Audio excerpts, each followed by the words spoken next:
नमस्कार। आज हम बात करेंगे रिटायरमेंट प्लानिंग प्रोडक्ट के बारे में जिसका नाम है एनपीएस, नेशनल पेंशन सिस्टम। इसे गवर्नमेंट ऑफ इंडिया ने ईयर 2004 में स्टार्ट किया था गवर्नमेंट एम्प्लॉयज़ के लिए, और ईयर 2009 में इसे बाकी पब्लिक के लिए भी ओपन कर दिया गया है। तो इसमें हर कोई अपना पैसा इन्वेस्ट करके अपना रिटायरमेंट प्लानिंग कर सकता है। जो गवर्नमेंट का ऑब्जेक्टिव हमेशा से रहता है वो रहता है कि पब्लिक पैसा अपना बचाए, और गवर्नमेंट एनकरेज करती है कि लोग अपनी फाइनेंशियल प्लानिंग अच्छे से करें और रिटायरमेंट अच्छे से प्लानिंग करें। तो गवर्नमेंट इसके लिए अलग अलग प्रोडक्ट लेके आती है और उसके ऊपर टैक्स एग्जेम्पशन देती है। हमने पिछले वीडियो में बात की थी पीपीएफ के बारे में, जो कि टैक्स एग्जेम्पशन था उसके ऊपर पूरी तरीके से। नेशनल पेंशन स्कीम भी ऐसा ही एक सिस्टम है जहाँ पे आपको टैक्स बेनिफिट मिल जाता है, क्योंकि गवर्नमेंट इसे बैक करती है और गवर्नमेंट इंकरेज करती है सेविंग के लिए। गवर्नमेंट अगर टैक्स नहीं लगाएगी तो लोग आगे आएंगे ऐसे प्रोडक्ट लेने के लिए, और लोगों को भी बेनिफिट होगा क्योंकि उसके ऊपर टैक्स नहीं देना पड़ता है, और जो आप इन्वेस्ट करते हो वो भी आपका इनकम में से लेस होकर आपको टैक्स पे छूट मिलती है उतने अमाउंट के ऊपर। तो इसकी डिटेल्स के बारे में जल्दी से शुरू करते हैं। एनपीएस को पीएफआरडीए रेगुलेट करती है, pension fund regulatory and development authority. ये अकाउंट आप ऑनलाइन और ऑफलाइन दोनों मोड से ओपन कर सकते हैं। ऑनलाइन ओपन करने के लिए इनकी खुद की वेबसाइट है enps.nhdl.com, जहाँ वहाँ पे जाके आप अपना केवाईसी ऑनलाइन वेरीफाई करवा के आप अकाउंट ओपन कर सकते हैं। उसके बाद में आपको एक 12 डिजिट का PRAN नंबर मिलेगा, यूनिक नंबर होता है। और ऑफलाइन के लिए आपको POP होता है, प्लेस ऑफ प्रेजेंस, जहाँ पे आपको काफ़ी बैंक्स आजकल है जो आपका एनपीएस अकाउंट खोल देगी, और अपने आप सिटी के हिसाब से आप अपना एरिया पिन कोड डाल के आप सर्च करिए इनकी वेबसाइट पे, तो आपको मिल जाएगा कौन सी बैंक अकाउंट। वहाँ पे भी आपको बेसिक केवाईसी आपको दे के आप अपना अकाउंट ओपन कर सकते हैं और उसे ऑपरेट कर सकते हैं। इसके अंदर सबसे पहले हम समझते हैं कि आपको कितना अमाउंट इन्वेस्ट करना रहेगा। इसमें 2 अकाउंट होते हैं जिसका हम डिटेल में आगे जाके एनालिसिस करेंगे। आपको मिनिमम जो अकाउंट्स होते हैं टीयर 1 और टीयर 2। टीयर 1 में आपको मिनिमम साल के 6,000 रुपये डिपॉजिट करने रहेंगे। टीयर 2 में कोई भी तरीके का लिमिट नहीं है, मिनिमम लिमिट नहीं है। ये अकाउंट इंडियन रेसिडेंट ओपन कर सकता है। इंडियन रेसिडेंट को बेसिक केवाईसी देनी रहेगी तो उसका अकाउंट ओपन हो जाएगा। एनआरआई भी इसे अकाउंट को ओपन कर सकता है।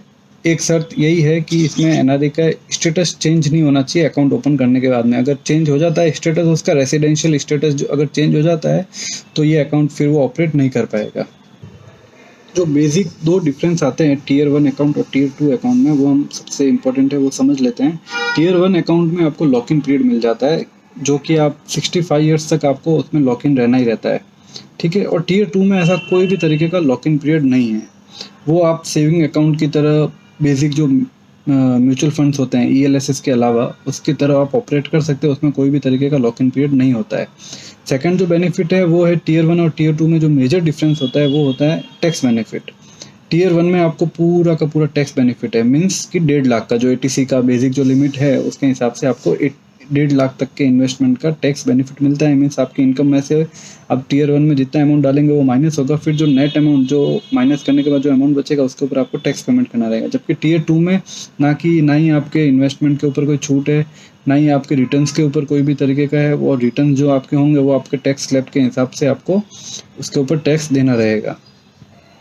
अब हम समझते हैं जो सबसे मेजर इसमें पॉइंट है जो इसे बाकी स्कीम्स से काफ़ी अच्छा बनाता है और काफ़ी टैक्स एफिशिएंट और काफ़ी अग्रेसिव बनाता है, वो है कि ये पैसा जो आप एनपीएस में डालते हैं वो इन्वेस्ट कहाँ होता है।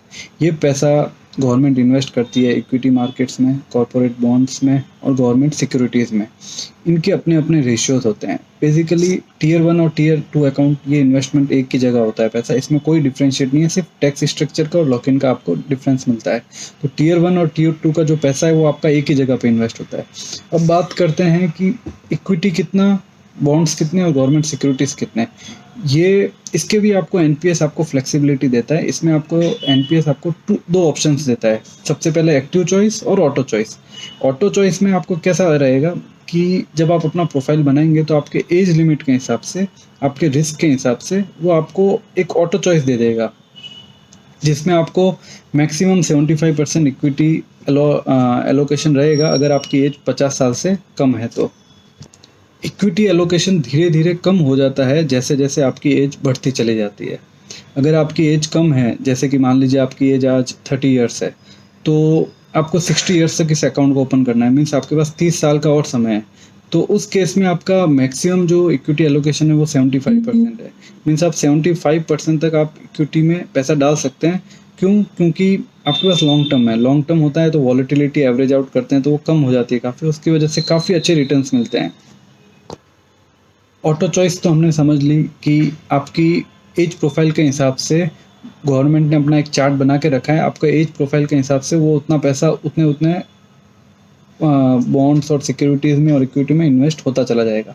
एक्टिव चॉइस है। एक्टिव चॉइस में पब्लिक को ऑप्शन मिलता है कि उसे कितना इक्विटी में इन्वेस्ट करना है, कितना बॉन्ड्स में इन्वेस्ट करना है और कितना गवर्नमेंट सिक्योरिटीज़ में इन्वेस्ट करना है। वो पब्लिक के पास ही ऑप्शन होता है। और उसकी एक खास बात यह है कि आप हर एक फाइनेंशियल ईयर में उस चॉइस को चेंज कर सकते हैं। मान लीजिए आपने इक्विटी में 50% रखा, आपको लग रहा है कि इक्विटी मार्केट और अच्छे से चलेगा, तो आप अगले साल अगले फाइनेंशियल ईयर में उस ऑप्शन को चेंज करके 50 की जगह आप मैक्सिमम ले जाना चाहें तो भी कर सकते हैं, थोड़ा कम रखना चाहें आप चेंज कर सकते हैं हर फाइनेंशियल ईयर। और ये पैसा मैनेज कौन करता है? जब आप बोलते हैं कि इक्विटी में पैसा लगेगा, बॉन्ड्स में लगेगा, सिक्योरिटीज़ में, तो ये पैसा कौन से इक्विटी में लगेगा, कौन से शेयर्स में लगेगा, कौन से सिक्योरिटीज़ में लगेगा? तो उसके लिए भी PFRDA ने 8 फंड मैनेजर्स को अपॉइंट करके रखा है। आप उसका भी चॉइस कर सकते हैं। आपके पास 8 फंड मैनेजर्स की लिस्ट मिलेगी आपको ऑनलाइन। उसमें से आपको किस में इन्वेस्ट करना है, आपको किसके ऊपर भरोसा है, और सबका रिटर्न्स अलग अलग होगा। बेसिक ये आपको एक बहुत इंपॉर्टेंट इन्फॉर्मेशन है जो जाननी चाहिए कि अगर आप NPS में पैसा डालते हैं, मान लीजिए आपने डाला, 2 जनों ने डाला हो, same scheme, same proportion of equity, फिर भी आपके रिटर्न्स चेंज होंगे। क्यों चेंज होंगे? क्योंकि आपने फंड मैनेजर हो सकता है चेंज सेलेक्ट किया हो, एक का अच्छा हो सकता है, एक का नॉर्मल हो सकता है, किसी का ख़राब भी हो सकता है। ऐसा अलग अलग डिपेंड करता है, depends on the fund managers. अब आपका एक सवाल होना चाहिए कि फंड मैनेजर्स चेंज कर सकते हैं क्या? हाँ, कर सकते हैं। आप साल में एक बार अपने फंड मैनेजर्स को भी चेंज कर सकते हैं। अगर आपको परफॉर्मेंस उनका अच्छा ना लगा हो तो आप चेंज कर सकते हैं। ये चॉइस भी आपको मिलती है। गवर्नमेंट ने 2019 बजट में भी टियर 2 को ELSS की तरह ही कर दिया है, जैसा कि उसमें 3 साल का लॉक इन रहेगा। उसके बाद आप पैसा उसमें से विड्रॉ कर सकते हैं और आपको उसके ऊपर कोई भी तरीके का टैक्स नहीं भरना पड़ेगा। अगर आप म्यूचुअल फंड में पैसा लगाते हैं तो म्यूचुअल फंड्स मैनेजर्स को आपको, अगर रेगुलर और डायरेक्ट ऑप्शन उसमें आते हैं, रेगुलर में आपको एवरेज करें हर स्कीम का तो करीब 2% के आसपास का रेगुलर में आपको एक्सपेंस रहता है मैनेजमेंट का, और डायरेक्ट इन्वेस्टमेंट करते हैं तो आप 1% रहता है। जबकि NPS में कैप रखी गई है 0.01% की मैनेजमेंट फ़ीस की। मीन्स आप जितना भी पैसा इन्वेस्ट करते हैं तो मैनेजमेंट फ़ीस की तरफ वो अमाउंट में से आपका जो जाएगा वो जाएगा कंट्रीब्यूशन 0.01%। मीन्स ऑलमोस्ट नेग्लिजिबल जितना है। और म्यूचुअल फंड से करते हुए अगर रेगुलर आप म्यूचुअल फंड और इसका कॉस्ट कंपेयर करें तो 2% का आपको अपफ्रंट डिफरेंस मिल जाता है। ये बेनिफिशियल उतना कॉस्ट की तरफ हो जाता है। NPS में आप नॉर्मल विड्रॉल नहीं कर सकते हैं टियर 1 में अकाउंट में से, उसमें लॉक इन पीरियड रहता है। आप विड्रॉल भी कर सकते हैं, आप एप्लीकेशन करना रहेगा। आफ्टर 3 इयर्स ऑफ ओपनिंग उसमें भी कैप है 25% ऑफ द अवेलेबल अमाउंट। उसमें भी आपको कोई डिजीज़ हो, हायर एजुकेशन हो, उसके प्रूफ के साथ में अप्लाई करना रहेगा, तब जाके आप उसका विड्रॉ कर सकते हैं। पास्ट डेटा देखें तो NPS का जो एवरेज रिटर्न रहा है, एनुअलाइज्ड रिटर्न, वो रहा है करीब 8 से 10%, जो कि PPF से भी काफ़ी अच्छा है और FD से भी अच्छा है काफ़ी। और टैक्स एफिशिएंट भी है, मैनेजमेंट फ़ीस भी काफ़ी कम है, और इसे जो ऑपरेट करते हैं वो भी काफ़ी प्रोफेशनल लोग हैं। और 8 फंड मैनेजर्स अपॉइंट करके रखे हैं PFRDA ने, और काफ़ी एक्टिवली इसे रेगुलेट किया जाता है। जैसा कि मैंने आपको बताया, टियर 1 अकाउंट एग्जेम्प्ट होता है, टियर 2 नॉन एग्जेम्प्ट होता है। अब टियर 1 में पूरा का पूरा एग्जेम्प्ट है। आप इन्वेस्टमेंट करते हैं वो आपको 80C इनकम टैक्स में आपको रिबेट मिलता है, उतने अमाउंट पे आपको टैक्स नहीं देना रहता है। आपका जो रिटर्न्स होते हैं जब आप विड्रॉल करते हैं तब आपका प्रिंसिपल प्लस जो आपका इंटरेस्ट और जो आपके रिटर्न्स कमाया है पैसे ने, वो भी आपका पूरा का पूरा टैक्स फ्री होता है। कोई भी तरीके का उसमें कैप नहीं है, पूरा टैक्स फ्री है। आपको कोई भी तरीके का इसमें टैक्स पेमेंट नहीं रहता है टियर 1 अकाउंट में। NPS के जो ट्रांजैक्शन कॉस्ट है और जो और अदर कॉस्ट है वो काफ़ी कम है बाकी स्कीम से करते हुए, तो काफ़ी एफिशिएंट है as compare on the tax cost front. आपके जब 60 साल ख़त्म हो जाते हैं, जब रिटायरमेंट हो जाता है और मैच्योरिटी आपकी आ जाती है NPS की, तब आप NPS के जो टियर 1 अकाउंट है उसमें से आप 60% मैक्सिमम आप विड्रॉ कर सकते हैं, वो टैक्स फ्री रहेगा आपको।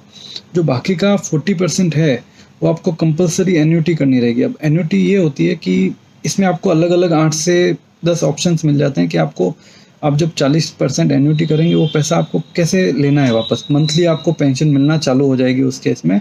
उसके भी आपको अलग अलग एक्टिव ऑप्शंस मिलते हैं, वो आप सेलेक्ट कर सकते हैं। अब एन्युटी आपकी टैक्सेबल रहेगी on the year of receipts. जो उसके रिटर्न्स होंगे, extra returns other than principal, वो आपके टैक्सेबल रहेंगे।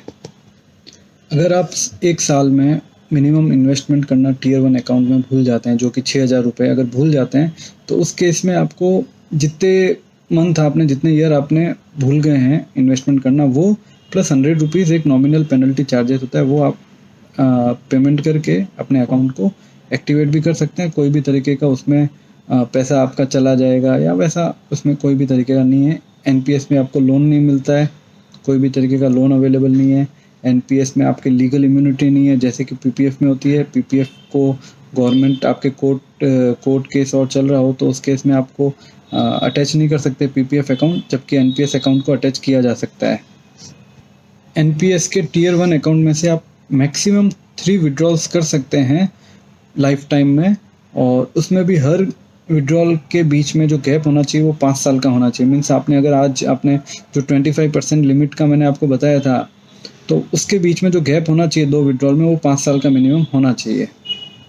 अगर normal FD, PPF, mutual funds NPS से कंपेयर किया जाए, एनपीएस को कंपेयर किया जाए, आपको पता है एफडी रेट से करीब 5-6% पे है और टैक्सेबल रहती है। अगर आप टैक्स सेवर एफडी नहीं कराते हैं तो नॉर्मल एफडी आपकी टैक्सेबल होती है। पीपीएफ का इंटरेस्ट रेट है वो है 7.1% आज के दिन में, और टैक्स के मामले में कोई भी तरीके का मेजर डिफरेंस नहीं दिखता है एनपीएस और पीपीएफ में, क्योंकि एनपीएस का भी आपका टीयर 1 पूरा का पूरा टैक्स फ्री रहता है, और टीयर 2 भी टैक्स फ्री है अगर आप उसको 3 साल तक होल्ड करते हैं। उसका जो लॉक इन होता है फिर वो ईएलएसएस जैसा काम करना चालू कर देता है। म्यूचुअल फंड्स भी काफ़ी अच्छे हैं, म्यूचुअल फंड थोड़े से रिस्की हो जाते हैं, तो as per the risk appetite of the investor आप एनपीएस को एक अच्छा ऑप्शन की तरह माना जा सकता है। वो 8 से 10% रहेगा जो हिस्टोरिकल है, और मेरे हिसाब से वो काफ़ी बढ़ भी सकता है क्योंकि इक्विटी एलोकेशन आपका अच्छा रहता है। तो इक्विटी म्यूचुअल फंड्स में 100% होता है, तो एनपीएस में 75% होता है। तो आपका रिस्क प्रोफाइल उतना डाइवर्सिफाई हो जाता है एनपीएस में, आपकी मैनेजमेंट फीस कम है, रेगुलेशंस अच्छे हैं, और फ्लेक्सिबिलिटी होने के कारण आपकी एनपीएस काफ़ी अच्छा ऑप्शन होता है अगर आप रिटायरमेंट का प्लानिंग कर रहे हैं। और मेरे हिसाब से रिटायरमेंट का प्लानिंग करना ही चाहिए और एनपीएस में पैसा लगाना चाहिए और होल्ड करना चाहिए 30 ईयर्स 40 ईयर्स के हिसाब से 60 ईयर्स तक, और फिर आपको अच्छा पेंशन मिलना चालू हो जाएगा।